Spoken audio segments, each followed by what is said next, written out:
মহারাজ, এত গভীর রাতে জঙ্গলে দাঁড়িয়ে আপনি কার জন্য অপেক্ষা করছেন মহারাজ? সেটা একটু পরেই জানতে পারবে। তোমার এত উতল হবার প্রয়োজন নেই, ঘুম পেলে ঘরে গিয়ে ঘুমিয়ে পড়ো। তা কেন মহারাজ? আমার জ্ঞান পিপাসু হৃদয় শুধু ওই একটু আপনার অপেক্ষার কারণ জানতে চাইছিল আর কি। আসলে অনেকক্ষণ ধরে ঠায় দাঁড়িয়ে অপেক্ষা করছি তো, তাই আর কি। ওই তো চলে এসেছে। চোখ মুখ তো কালো চাদরে ঢাকা, তা আপনি কে মশাই? প্রণাম বর্ধমান নরেশ। কৃষ্ণনগরের মন্ত্রী? ঠিক আছে ঠিক আছে, শোনো কৃষ্ণনগরের মন্ত্রী, আমি জানি তোমার বহুদিনের ইচ্ছে কৃষ্ণনগর রাজ্যের রাজা হওয়া, তাই তো? হ্যাঁ, কি আর করব বলুন, আমার সেই গুপ্ত ইচ্ছে সুপ্তই রয়ে গেল, কোনোদিন পূরণ হলো না। নবাব খাম্বাজরাজ কেউই কোনোদিন আমার মনের ইচ্ছে পূরণ করতে সাহায্য করলো না, তাই আপনার কাছে আসা। খালি হাতে বসে থাকলে সেই গুপ্ত ইচ্ছে শুধু সুপ্তই থাকবে না, কদিন পরে লুপ্ত হয়ে যাবে। শোনো কৃষ্ণনগরের মন্ত্রী, তোমার মতো আমারও বহুদিনের ইচ্ছে ওই সোনার রাজ্য কৃষ্ণনগরকে নিজের হাতে পাওয়া, কিন্তু কিছুতেই হচ্ছে না। তাই আমি একটা পরিকল্পনা করেছি। কি পরিকল্পনা? পরিকল্পনা ঠিক মতো খাটাতে পারলে ওই কৃষ্ণনগর হাতে পাবো, সেটা হবে আমার একটা অঙ্গরাজ্য। কি পরিকল্পনা বলুন বর্ধমান রাজ। শোনো, কৃষ্ণনগর রাজ্যকে বাগাতে গেলে তোমাদের দুটো পথের কাঁটাকে সরাতে হবে। কাকে কাকে বর্ধমান রাজ? দুজন তীক্ষ্ণ ক্ষুরধারী বুদ্ধিমান ব্যক্তি। শোনো শোনো, তুমি কালকে আপনি কোনো চিন্তা করবেন না, এই সব কাজে বিশাল পটু, যাকে বলে বড় খেলোয়াড়। ঠিক আছে, তুমি তোমার দাবার চাল দিতে থাকো, তারপর সুযোগ বুঝে আমিও মক্ষম চালটা দিচ্ছি। ঠিক আছে ঠিক আছে, আপনি আপনার কাজ শুরু করে দিন, আমিও কালকে রাজসভায় গিয়ে আমার কাজ শুরু করে দেব।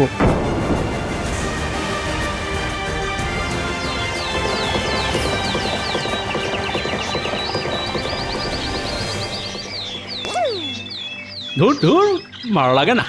গিন্নি সকাল সকাল একটা এত বড় থলে হাতে ধরিয়ে বলে দিল বাজার নিয়ে এসো। টাকাগুলো যেন খোলাম কুচির মতো উড়িয়েই দিল। এই সকাল সকাল এটা কে রে বাবা, ঘোড়া ছুটি আসছে? চেহারার গঠন কাঠামো তো একটা মন্ত্রীমশাইয়ের মতো মনে হচ্ছে।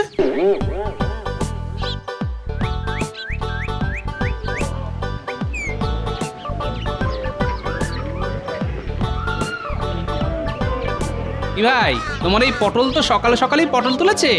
আর কি করবো বলো তো গোপাল দাদা, দিনকাল তো খুব খারাপ, বাজারে একদম টাটকা সবজির আমদানি কমে গেছে গো। ঠিক আছে, বেছে বেছে একশের আধমারা পটল দাও দেখি। নেই মামার চেয়ে কানা মামাই ভালো, মরা পটলের চেয়ে আধমারা ভালো। তা কত দাম হলো? গোপাল দাদা গো, মাত্র 2 টাকা। হ্যাঁ, সে কি, এই টেসে যাওয়া পটল 2 টাকা? না না, অত দাম দিতে পারবো না, 1 টাকা দিচ্ছি। কি আর বলবো বলো, সকাল সকাল বউনি হয়নি তো, দাও দাও 1 টাকাই দাও।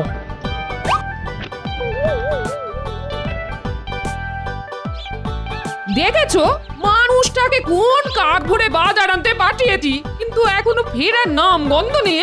কখন রান্না যে হবে আর কখন রাজসভায় যাবে, দূর দূর দূর, আমার হয়েছে যত জ্বালা। এলো গিন্নি, সকাল সকাল এত চিৎকার চেঁচামেচির কে আছে শুনি? ওই এতক্ষণে বাবুর সময় হলো বাজার থেকে বাড়ি ফেরার। হ্যাঁ, দেরি হবে না? এমনিতেই এই টাক ফাটা আগুন গরম, তার উপর বাজারেও আগুন দাম, দেরি তো হবেই। তা বাজার থেকে কি এনেছো দেখি? এই নাও ধরো। উমাই, কি কি সর্বনাশ!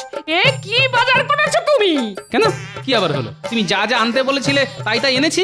আলু, পটল, লঙ্কা। পচা আলু, মোড়া পটল আর শুকনো লঙ্কা। মস্করা হচ্ছে নাকি আমার সঙ্গে? মস্করা? এইসব গরু ছাগলের খাবার তুমি সংসারের জন্য এনেছো? কি আর করবো বলো গিন্নি, বাজারে সবকিছুর যে আগুন দাম, তোমাকে এই দিয়েই রান্না করতে হবে, বুঝলে? বাবু আবার রাজসভায় চাকরি করে, তাতেই এই অবস্থা। যদি অন্য কিছু করতো তাহলে তো মনে হয় খেতেই পেতাম না। ধুর তোর। অত কথা না বাড়িয়ে তাড়াতাড়ি কিছু একটা রান্না করো, আমি স্নানে গেলাম।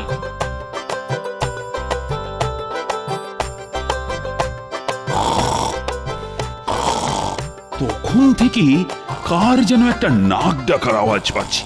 সকাল সকাল রাজসভায় কে ঘুমোচ্ছে শুনি। ওই তো ওই তো মহারাজ, আপনার পাশে দণ্ডায়মান ঘোড়া স্বরূপ মন্ত্রীমশাই দাঁড়িয়ে দাঁড়িয়ে ঘুমোচ্ছে। বাইরে এত চড়া রোদ্দুর, লোকজনের ফাটছে টাক, রাজসভাতে মন্ত্রীমশাই দিচ্ছে ঘুম, ডাকছে না। আমি তো মন্ত্রী মশাইয়ের এই দিনের বেলায় ঘুমের কোনো বৈজ্ঞানিক কারণ খুঁজে পাচ্ছি না। মনে হচ্ছে মন্ত্রীমশাই গ্রহ নক্ষত্র ঝিমিয়ে রয়েছে।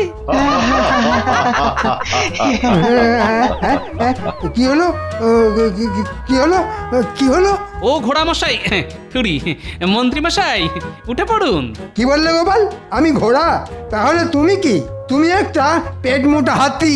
ঘোড়াই তো দাঁড়িয়ে দাঁড়িয়ে ঘুমায়, তা আপনাকে আর কি বলে ডাকবো বলুন? এর থেকে ভালো উপমা যে আর কিছু পেলাম না। খুব খারাপ হয়ে যাচ্ছে কিন্তু গোপাল, নিজে তো সারাদিন কোনো কাজ করো না, শুধু আমার পিছনে লাগা। এই তোমরা থামবে এবার। মন্ত্রীমশাই এরকম ঘুমোলে রাজ্যবাসী কি করবে? হ্যাঁ ঠিকই তো। আমি এমনি এমনি ঘুমাইনি মহারাজ, আমি সারা রাত ঘোড়ায় চড়ে রাজ্য পাহারা দিয়েছি। আমিও আপনাকে সকালবেলা ঘোড়ায় চড়ে রাস্তায় ঘুরতে দেখলাম। দেখুন মহারাজ, গোপাল আমাকে নিজেই প্রত্যক্ষ দেখেছে, আর গোপালই আমাকে ঘোড়া বলে অপমান করছে। না গোপাল, এটা কিন্তু তুমি খুবই ভুল করেছো।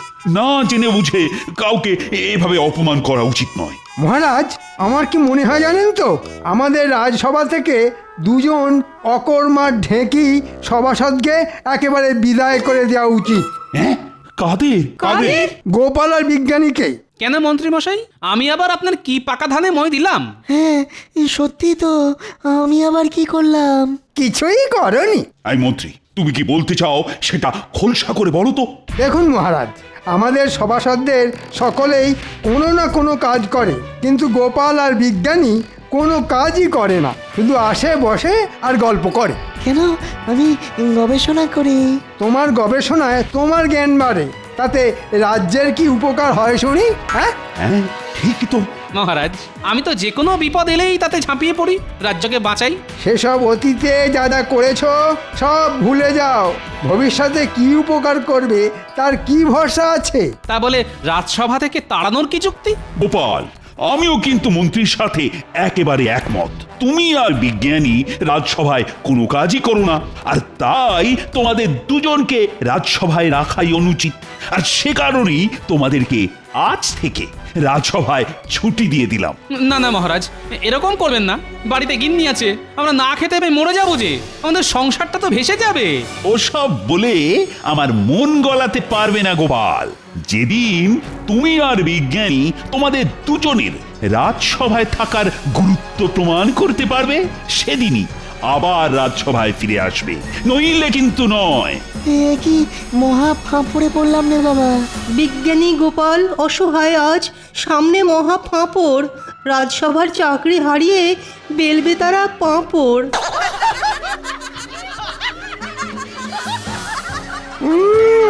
এমন পেঁচ দিয়েছি একেবারে সব দিশাহারা হয়ে গেছে। বিজ্ঞানী গোপাল বিদায়। এখন শুধু মহারাজকে সরিয়ে আমাকে সিংহাসনে বসতে হবে। বাবা, আমি হলাম মন্ত্রী, সব সভাসদদের মধ্যমণি আমি ষড়যন্ত্রী। আজকের মতো রাজসভা তাহলে এখানেই সমাপ্তি ঘোষণা করা হলো। এটা কিন্তু খুব খারাপ হলো মন্ত্রীমশাই। আমি যথেষ্ট সততার সাথে রাজসভার দায়িত্ব পালন করি, কিন্তু আপনি আজ আমাকে মহারাজের কাছে ছোট করলেন। আমি আর বলার কে গোপাল, সবই ওপরওয়ালার ইচ্ছে। জয় ঠাকুর, জয় ঠাকুর। গোপাল, আমার মনে হয় এ রাজ্যে বসে আর গবেষণা করা হলো না। কত কিছু ভেবেছিলাম, কিন্তু সব জলে চলে গেল গোপাল। চলে আসুন বিজ্ঞানী, বেশি কথা বাড়িয়ে লাভ নেই। ভাগ্যে থাকলে আমরা নিশ্চয়ই আবার সসম্মানে রাজসভায় ফিরে আসতে পারবো। হ্যাঁ, চলো চলো গোপাল, চলো।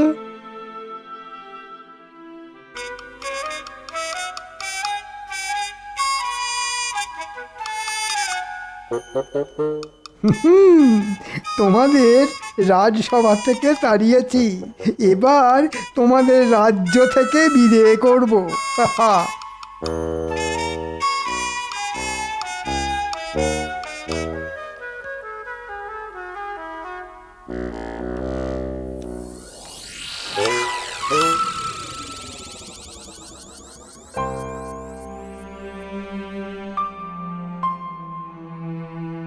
বলি তোমার কি হলো? সেই রাজসভা থেকে এসে বসে আছো তো বসেই আছো, তোমার নাম গন্ধ নেই। আর কি বলবো বলো গিন্নি, এখন থেকে তো বসেই থাকতে হবে। বসে থাকতে হবে মানে? রাজসভার চাকরিটা চলে গেছে গিন্নি। তোমার মাথাটা কি একেবারে খারাপ হয়ে গেছে নাকি? না গো না, মাথা আমার খারাপ হয়নি, যা বলছি সত্যি বলছি। আমার আর চাকরি নেই গিন্নি, যে কটা জমানো টাকা পয়সা আছে সব মনে হচ্ছে এবার ভেঙে খেতে হবে। দূর দূর দূর, কি যে সংসারে এসে পড়েছি আমার কপাল জানে, আজকে আমাকে এই দিনও দেখতে হলো।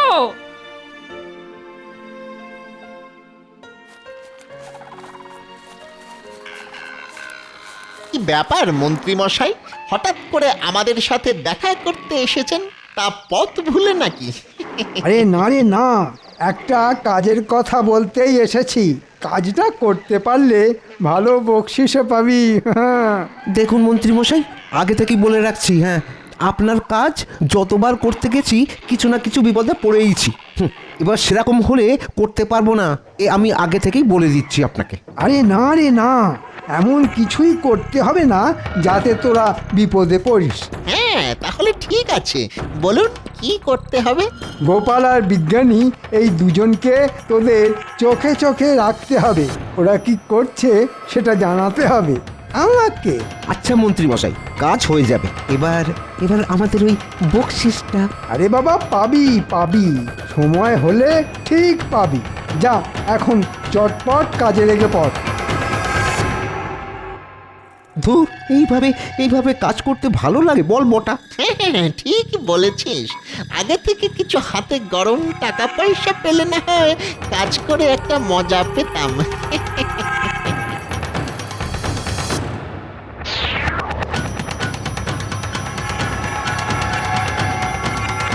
ওরে বটা, গোপাল তো ওই বিজ্ঞানীর বাড়িতেই ঢুকছে রে, আমাদের খাটুনিটা কমে গেল। হ্যাঁ, তা যা বলেছিস। তা ঘটা, তুই চট করে মন্ত্রীমশাইকে ডেকে নিয়ে আয়, আমি ততক্ষণ ঝোপের আড়ালে বসে সব কিছু নজর রাখছি। ঠিক আছে, এই যাব আর এই আসবো। হ্যাঁ, কি গো বিজ্ঞানী, কি করছো? কি আবার করব বলো গোপাল, আমার যা কাজ, এই একটু একটা পটকা নিয়ে গবেষণা করছি। হ্যাঁ, সে কি গো বিজ্ঞানী? আরে বাবা, অনেকদিন আগে থেকেই এটা বানিয়ে রেখেছি, যদি আমাদের রাজ্যের কোনো বিপদে আপদে কাজে লাগে সেই জন্য। তুমি দেশের জন্য এত ভাবছো, আর এমন ভাগ্যের পরিহাস দেখো, মহারাজ তোমাকেও রাজসভা থেকে বহিষ্কার করলো। ঠিক বলেছ গোপাল, আমি কালকে সকালবেলা গিয়ে মহারাজকে আমার এই যুগান্তকারী পটকা আবিষ্কারের কথা জানাবো, তাহলে মহারাজ নিশ্চয়ই আবার আমাকে রাজসভায় ফিরিয়ে নেবেন। হ্যাঁ হ্যাঁ, তা নিশ্চয়ই নেবেন, কিন্তু আমার তো কোনো হিল্লে হলো না। এমনিতেই বাজারের আগুন দাম, নুন আনতে পান্তা ফুরিয়ে যাচ্ছে, এখন চাকরি খুইয়ে আমি কিভাবে সংসার চালাবো বলো তো? শোনো গোপাল, আমাদের রাজ্যের জন্য তোমার অবদান কিছু কম নয়, তাই আমি মহারাজকে বলবো এই পটকা বানানোর জন্য তুমিও সাহায্য করেছো। এটা এমন একটা জিনিস, সেটা ছোট পটকা আর বড় ঝটকা, মহারাজ দেখবেন আর চমকে চমকে উঠবেন। কোনো আগুন লাগবে না, শুধু ছুঁড়ে মারলেই ফাটবে। কই দেখি তোমার পটকা, একটু পরীক্ষা করে দেখি। এই নাও দেখো, তবে ঘরের মধ্যে ছুঁড়ো না কিন্তু। না না, বাইরে ছুঁড়েই পরীক্ষা করব। ওরে বাবারে, ওরে বাবারে, মরে গেলাম রে। ও মা গো, বাবা গো, বাবা ওরে মা গো, বাবা গো, ওরে, কি ভয়ানক! বাঁচাও বাঁচাও। এ কারা যেন ছুটে পালিয়ে গেল মনে হচ্ছে। এই কিরে,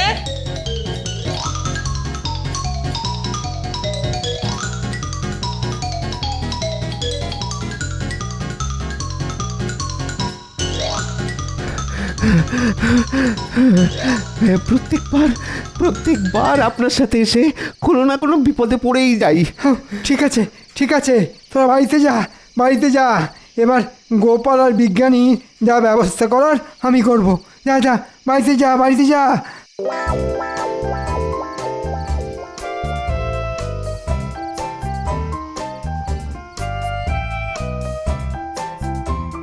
মহারাজ, হে বাবা, হে কি অবস্থা তোমার? আর বলবেন না, সবই গোপালের কীর্তি। তাড়াতাড়ি সৈন্য সামন্ত নিয়ে বিজ্ঞানীর বাড়িতে চলুন, নইলে এর থেকে ভয়ঙ্কর অবস্থা আপনারও হতে চলেছে। কি বলতে চাইছো কি মন্ত্রী? জানেন মহারাজ, আপনি বিজ্ঞানী আর গোপালকে রাজসভা থেকে তাড়িয়ে দিয়েছেন বলে না, গোপাল আর বিজ্ঞানী পরিকল্পনা করে রাজবাড়ি রাজসভা সব উড়িয়ে দিতে চাইছেন। কি বলছো কি মন্ত্রী? চলো তো, প্রহরী প্রহরী। বলুন মহারাজ। চলো চলো, এক্ষুনি চলো, তোমাকে আমার সাথে বিজ্ঞানীর বাড়িতে যেতে হবে। যথা আজ্ঞা মহারাজ। তাহলে বিজ্ঞানী, কালকে এই পটকা নিয়ে রাজসভায় যাব। না, রাজসভায় ফিরে আসার স্বাদ আর কোনোদিনও পূর্ণ হবে না গোপাল। তুমি কি ভেবেছো তুমি আর বিজ্ঞানী রাজসভা উড়িয়ে দেবে? হ্যাঁ, সে স্বপ্ন কোনোদিনও পূর্ণ হবে না গোপাল। এ কি মহারাজ, মন্ত্রীমশাই আপনারা এখন? কেন, তোমাদের গোপন পরিকল্পনা ধরে ফেলায় খুব চমকে গেছে মনে হচ্ছে। কি যাতা বলছেন মন্ত্রীমশাই?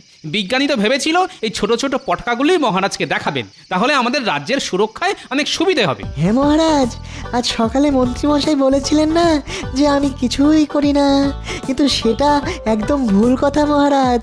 আমি এই ছোট পটকা আবিষ্কার করেছি যাতে খুব সহজেই বড় সেনাবাহিনীকে আটকে রাখা সম্ভব। হ্যাঁ, ওসব কথা বলে মহারাজকে বোকা বানাতে পারবে না বিজ্ঞানী। আমি খুব ভালো করে বুঝতে পারছি, গোপাল আর বিজ্ঞানী মিলে অনেক বড় ষড়যন্ত্র করেছো। বিশ্বাস করুন মহারাজ, আমি আপনার নুন খেয়েছি। আমি কোনোদিনও আপনার কোনো সর্বনাশের কথা ভাবতেই পারি না, বিশ্বাস করুন। চুপ! তোমাদের হাড়ে হাড়ে চেনা হয়ে গেছে আমার। আজ এক্ষুনি তোমরা পোঁটলা পুঁটলি গুটিয়ে রাজ্য থেকে বেরিয়ে যাও, আর কোনোদিনও যদি রাজ্যে ফিরে আসো তাহলে তোমাদের দুজনকেই আমি শুলে চড়াবো। কথাটা মনে থাকে যেন। হ্যাঁ, ও গোপাল, এবার কি হবে? সবই ভাগ্যের পরিহাস বিজ্ঞানী, ভাগ্যের পরিহাস। যে মহারাজ একদিন আমার গলায় মুক্তোর মালা পরিয়ে দিয়েছিলেন, তিনি আজ আমাকে রাজ্য থেকে তাড়িয়ে দিচ্ছেন। সেই গোপাল, এবার তুমি কি করবে? তোমার তো সংসার আছে। দেখি, গিন্নিকে আপাতত শ্বশুর বাড়িতে পাঠিয়ে দেব, তারপর অন্য রাজ্যে কোনো একটা কাজের বন্দোবস্ত হলে গিন্নিকে আবার ডেকে নেব। ঠিক বলেছ। ঠিক আছে, তুমি তোমার গিন্নিকে জানিয়ে চলো, আমিও আমার পোটলা পুটলি নিয়েই বেরোচ্ছি। হ্যাঁ, আমাদের দুজনকেই যখন রাজ্য ছাড়া হতে হবে, তখন চলো দুজনে একসাথেই যাই।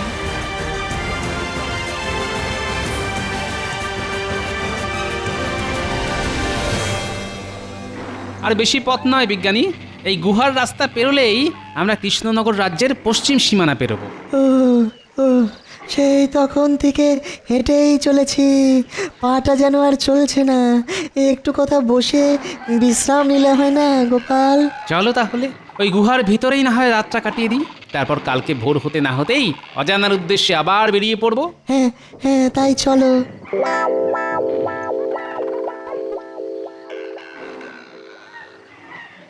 মন্ত্রী, আর শুধুমাত্র এই গুহাটা পেরোতে পারলেই আমরা কৃষ্ণনগরের সীমান্তে প্রবেশ করব। তারপর এই কৃষ্ণনগর রাজ্য হবে আমাদের। আস্তে আস্তে মন্ত্রী, আস্তে, কেউ যেন জানতে না পারে আমরা অতর্কিতে কৃষ্ণনগর আক্রমণ করছি। সর্বনাশ বিজ্ঞানী, এসব কি আমরা নিজের চোখে দেখছি?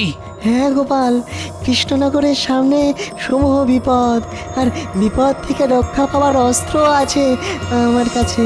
হ্যাঁ সত্যি বিজ্ঞানী? হ্যাঁ গোপাল, তবে এই দেখো তার খেলা। পালাও পালাও পালাও পালাও, শিগগির পালাও দেখি সব বোমা ছুটতে কেন? মহারাজ, ভালো কথা বলছি, ফিরে চলুন। আমরা অন্য কোনো সময় আবার কৃষ্ণনগর আক্রমণ করবো খন। এখন কেটে পড়ুন, পালাও। আচ্ছা বিজ্ঞানী, তোমার আবিষ্কারের একটা উড়ন্ত জুতো ছিল না, সেটা সাথে এনেছো? হ্যাঁ এনেছি তো, এই নাও। বিজ্ঞানী, তুমি মহারাজের কাছে চলো, আমিও ওই ব্যাটা দুটোকে তুলে নিয়ে যাচ্ছি।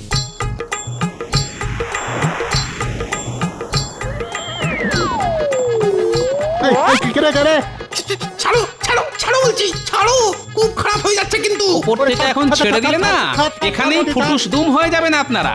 তাই যেখানে ছাড়ার ঠিক সেখানেই ছাড়বো। এখন চুপচাপ আমার সাথে চলুন।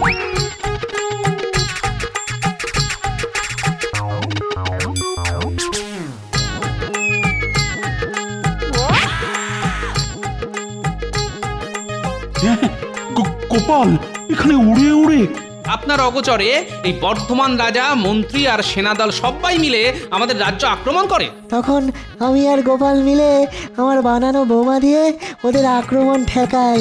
সব সেনারা পালিয়েছে, শুধু এদেরকে ধরে এনেছে গোপাল। হ্যাঁ, আমার মাতৃভূমি বলে কথা। তা রাজ্য যখন বিপদে, তখন তাকে না রক্ষা করে কি করে যাই বলুন তো মহারাজ?